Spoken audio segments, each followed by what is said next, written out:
If you believe our children are our most precious possession, you may have cast your vote. What to do with 30 schools in the beleaguered LAUSD?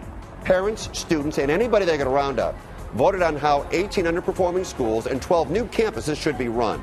You could vote for an outside group and make them charter schools. You could vote to keep things the way they are, which is exactly what the teachers union wants, because charter schools are free from the union contract. The election is not binding. The school board will make the final decision. This is it. If you're on the school board, no matter what the people said, David, how do you vote? I vote to let these groups take over the schools because the status quo just isn't working. I mean, I think it's great that parents are irked about the status quo enough to do something like this to try to take over the schools. Do I think it'll work? I don't know, but it can't get any worse than it is now. I mean, schools today, public schools are nasty, and a lot of them are just getting worse. And the part of the problem is they're encumbered by all these other outside forces like the teachers union and labor issues and, Sacramento getting in their pants all the time for money. All this kind of stuff just bogs down the system, which we should be focusing on teaching our children. There's too many forces at work here. David, if you have a charter school. David, let me ask a quick question, because I guess you were going there, but I don't mean to interrupt. But are you saying, when you say an outside group, are you saying charter schools? Is that where you're going? Right. Okay. Independently run. And right. Those people won't have to be encumbered by the same issues that our school boards are. Well, I'll tell you, Matt, if that's the way you feel, then it's like a bomb goes off, because the teachers union here in Los Angeles is not going to be pleased. What do you think? Well, it's obviously already trying to manipulate even this process. There are reports of having middle school children vote who aren't eligible to vote in these elections, of busing people in to vote their way. They're not going to give up power easily, because they have helped build this system, which is built to protect them and their members' jobs and not to educate children anymore. Children are an incidental that brings money into the system. Amen, they ought to brother. turn these over to charter schools and let the charter schools have a whack at educating them, because they, like David said, they can't do a much worse job. And actually, the charter schools have a much better track record, I think, than the LAUSD schools in general. We've got 19 seconds here, so I'm going to ask you both, and give me like 5 seconds each. I'm listening to you. Are you suggesting that the teachers union is no longer necessary, I guess, to protect its members, but as far as education goes? Matt, go ahead, 5 seconds. I don't think they're necessary. I think they're an obstacle to a good education in public schools. David, 5 seconds. And I actually agree with Matt on this one. They are an obstacle. They're not there to protect our children. They're to protect the teachers and their interests first, and that's not the way it should be.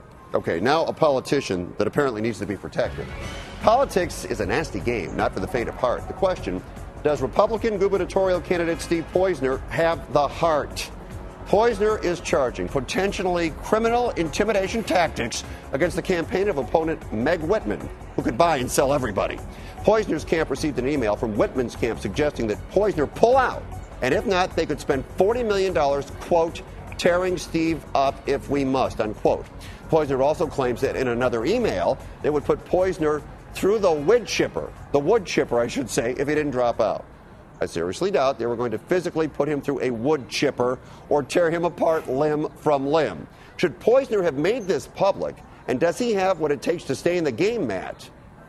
This showed incredibly bad judgment by Steve Poizner and his campaign. I think we're going to look back, and this is going to be the Howard Dean scream moment of the Poizner campaign. I really think it's all downhill.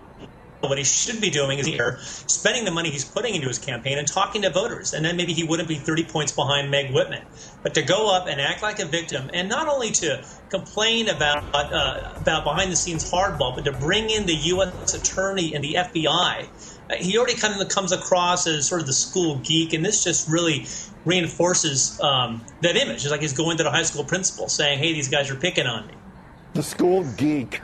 The school geek. David, go ahead. He is, and he's a big old baby, too. I mean, welcome to Sacramento, buddy. If you think this is how, if you want kid gloves on and you get mad when someone sends you a nasty email threatening to really take you on and you just can't take it, oh, give me a break. This is politics in the 21st century, and this is how it works. And, if you can't take the heat, you should not be in the kitchen. This is a guy asking us to send him into the kitchen to represent us. I just think it's ridiculous, and I agree with Matt.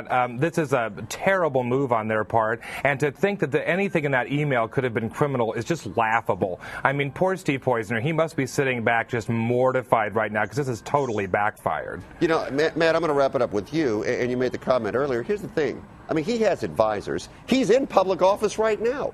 How in the world could anyone in their right mind let him do that?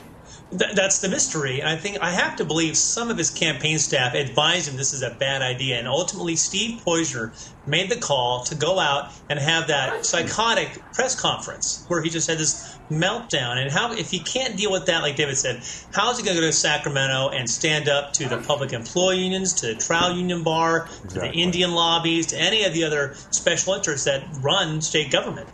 All right. Matt and David, terrific job as always. I'm off to Vancouver starting next week, so I'll talk to you guys in a month, okay? Have a great trip. Okay, guys, be good.